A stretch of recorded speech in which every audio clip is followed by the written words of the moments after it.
Hi children, welcome back to the online class of biology. In the last class you learned about the characteristic of roots and the internal structure of the root. Today let us study about the absorption of water and minerals by the roots. The various processes involved in the absorption of water and minerals and the conduction of water and minerals from the root to upper parts of the plant. The entire mechanism of absorbing water and minerals from the soil by the roots, its movement from the root to upper parts of the plants through the stem, is the result of 5 main phenomena. They are imbibition, diffusion, osmosis, active transport, turgidity and fluidity. First one, imbibition. Imbibition is a phenomenon by which the living or dead plant cells absorb water by surface attraction. Substances which are made up of cellulose or protein are hydrophilic. That means they have a strong affinity towards water. They imbibe water or moisture and swell up. For example, dry seeds, wooden doors, etc. swell up on contact with water or on exposure to moist air.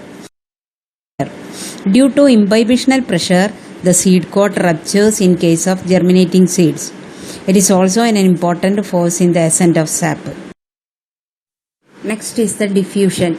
It is the free movement of molecules of a substance from higher concentration to lower concentration when they are in direct contact. Let us explain this process with the help of an activity.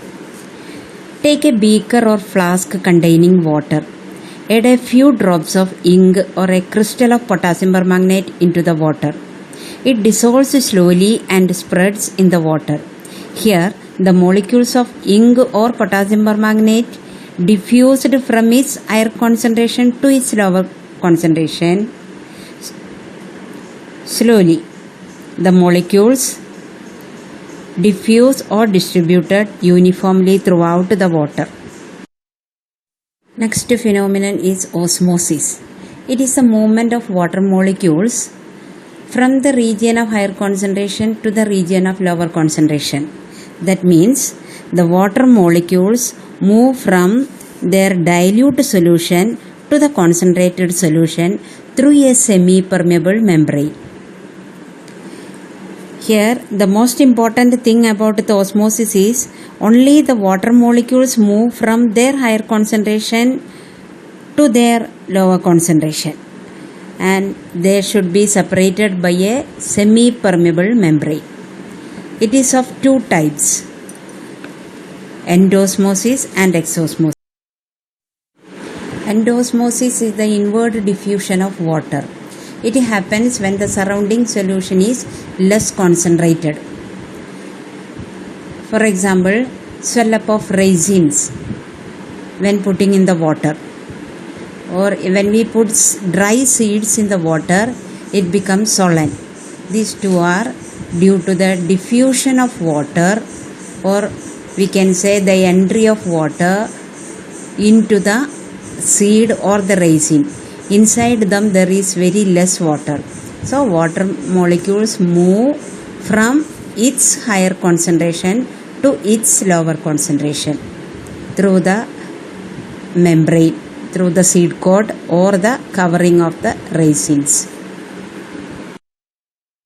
Exosmosis is the outward diffusion of water. It happens when the surrounding solution is more concentrated. For example, when we put mangoes and grapes in salt solution, they shrink because of the outward movement of water from them into the salt solution. Let's explain the process of osmosis with the help of an experiment. Take some concentrated sugar solution in a thistle funnel. Cover the mouth of the thistle funnel with a cellophane paper and tie it securely.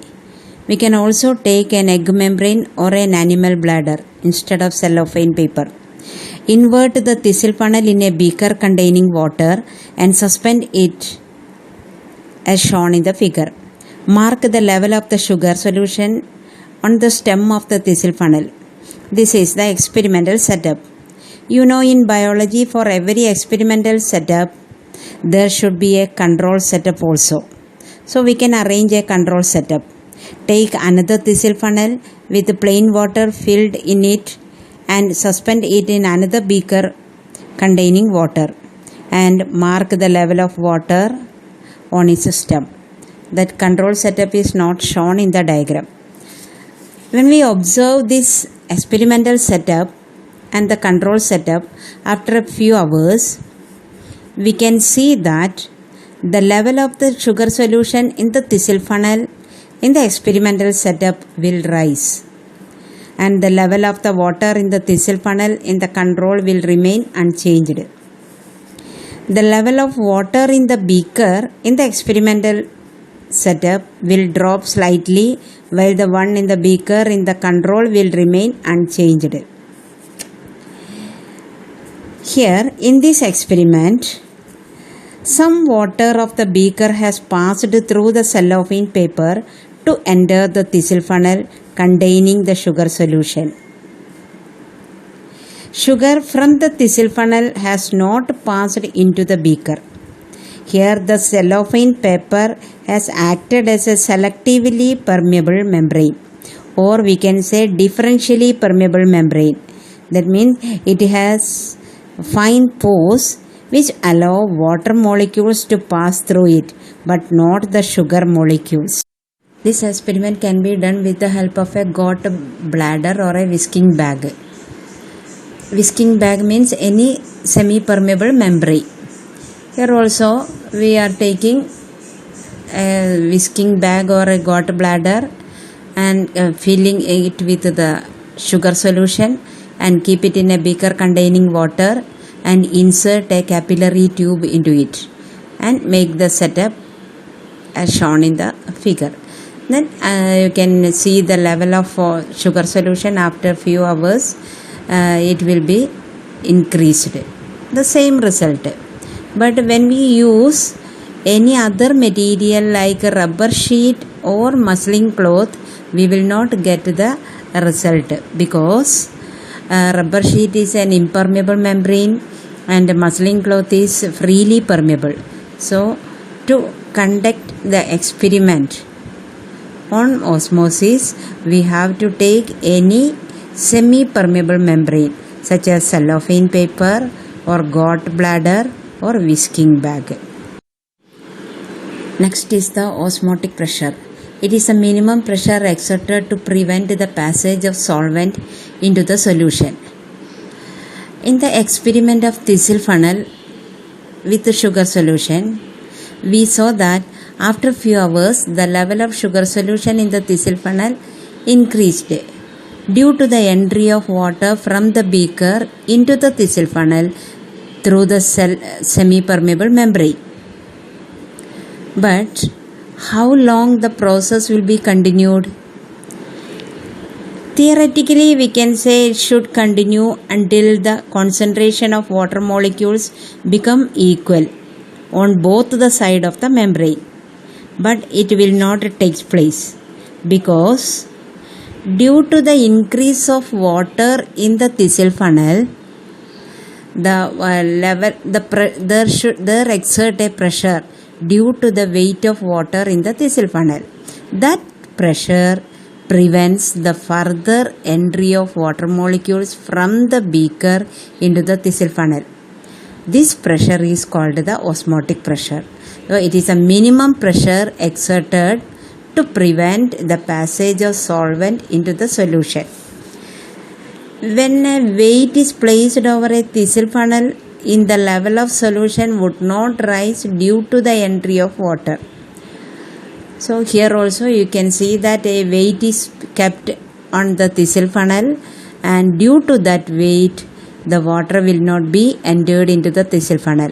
Like that, when water enter into the thistle funnel, the pressure due to the water in the thistle funnel, there should not be further entry of water from the beaker. So that pressure is called osmotic pressure. Next is the tonicity. It is the relative concentration of the solution which determines the direction and extent of diffusion.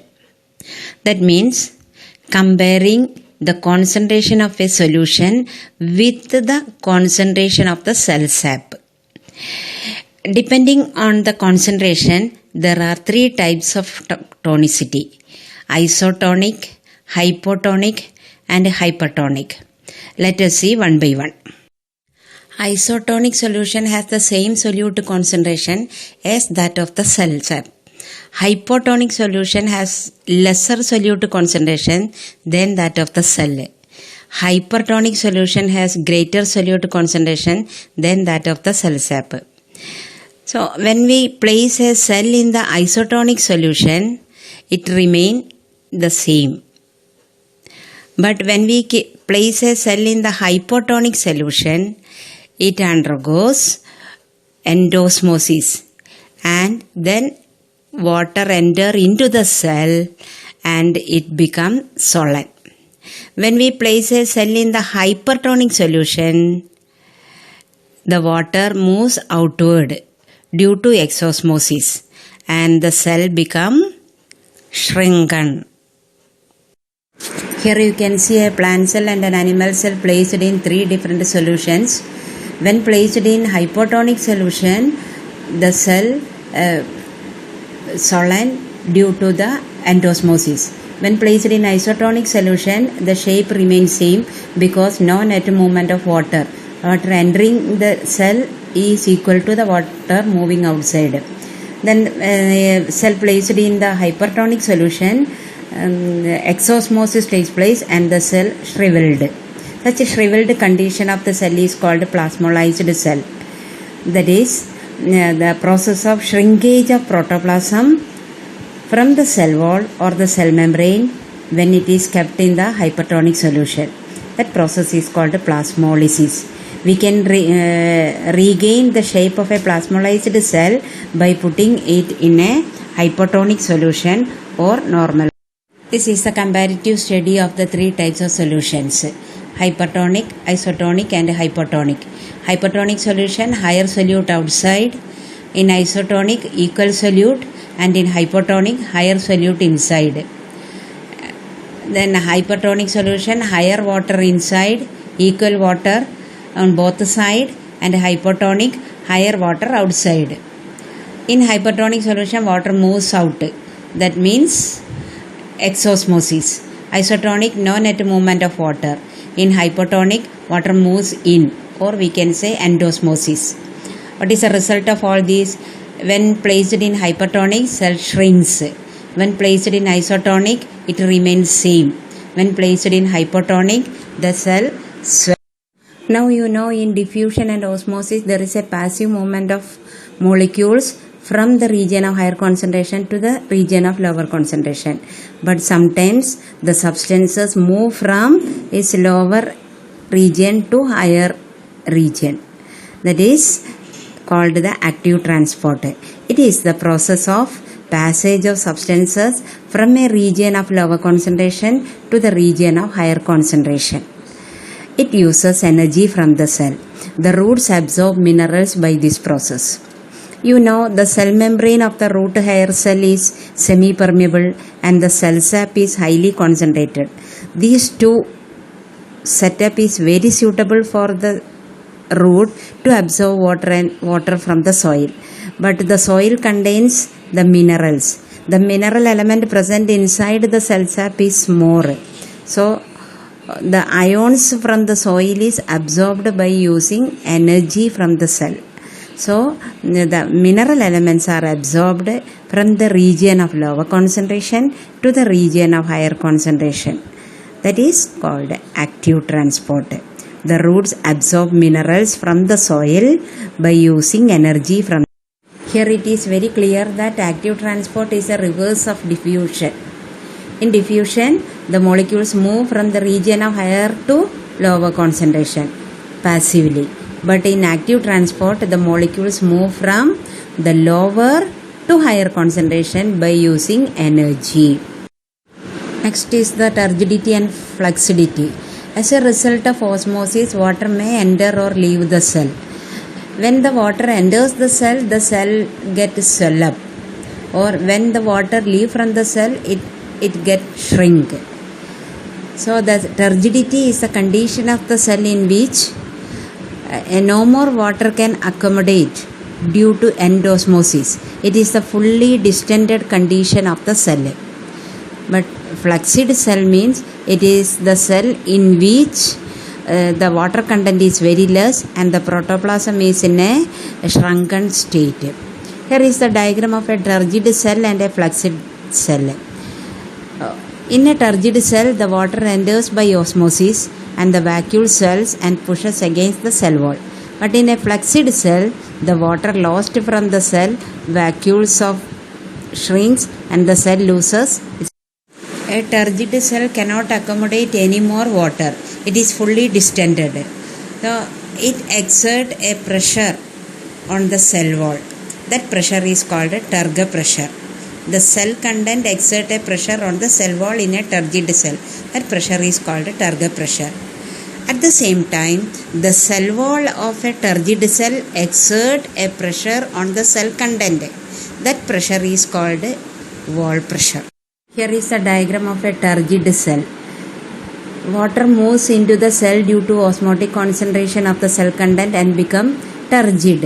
In this turgid cell, the cell wall exerts a pressure on the cell content. That is the wall pressure. The cell content exerts a pressure on the cell wall. That is the turgor pressure. The condition of a cell in which the cell content is shrunken and the cell is no more tight is called flaccidity. When a cell is kept in the hypertonic solution, the cytoplasm withdraws from the cell wall and the cell becomes no more tight. That condition is called flaccidity. And the shrinkage of protoplasm when the cell is kept in the hypertonic solution is called plasmolysis. A plasmolysed cell can be regain its shape when it is kept in the hypertonic solution. Next is the application of these phenomena in the process of absorption and conduction.